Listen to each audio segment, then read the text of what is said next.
ઝઘડિયા તાલુકા court ખાતે national લોક અદાલતનું આયોજન કરવામાં આવ્યું હતું। રાજ્યભરમાં ગુજરાત હાઈકોર્ટ દ્વારા નેશનલ લોક અદાલતનું આયોજન કરવામાં આવ્યું હતું। આ આયોજનની અંતર્ગત ઝઘડિયા તાલુકા કોર્ટમાં પણ લોક અદાલતનું આયોજન ઝઘડિયાના તાલુકા લીગલ સર્વિસ કમિટીના ચેરમેન, સિનિયર પ્રિન્સિપાલ સિવિલ જજ અને ચીફ જ્યુડિશિયલ મેજિસ્ટ્રેટ કુમારી એચ.એસ. પટેલ તથા ઝઘડિયાના જ્યુડિશિયલ મેજિસ્ટ્રેટ જે.ટી. પટેલના પ્રયાસથી કરવામાં આવ્યો હતો।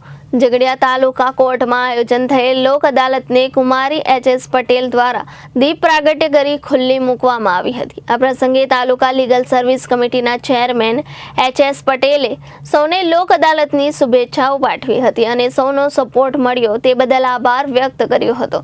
આ પ્રસંગે ઝઘડિયાના મેજિસ્ટ્રેટ જે.ટી. પટેલ, વકીલ મંડળના પ્રમુખ દક્ષેશભાઈ રાંદેરિયા તથા સિનિયર એડવોકેટ દિલીપસિંહ નકુમ, અનિલભાઈ પંડ્યા, ગીતાબેન શાહ, અમિત ચૌહાણ, પંકજભાઈ રાણા, અરુણ ચૌહાણ, પ્રિયંકા દેસાઈ વગેરે વકીલશ્રીઓ તથા ઝઘડિયા તાલુકા કોર્ટ સ્ટાફ ઉપસ્થિત રહ્યા હતા અને લોક અદાલતને સફળ બનાવવાના પૂરતા પ્રયાસ કરવામાં આવ્યા હતા।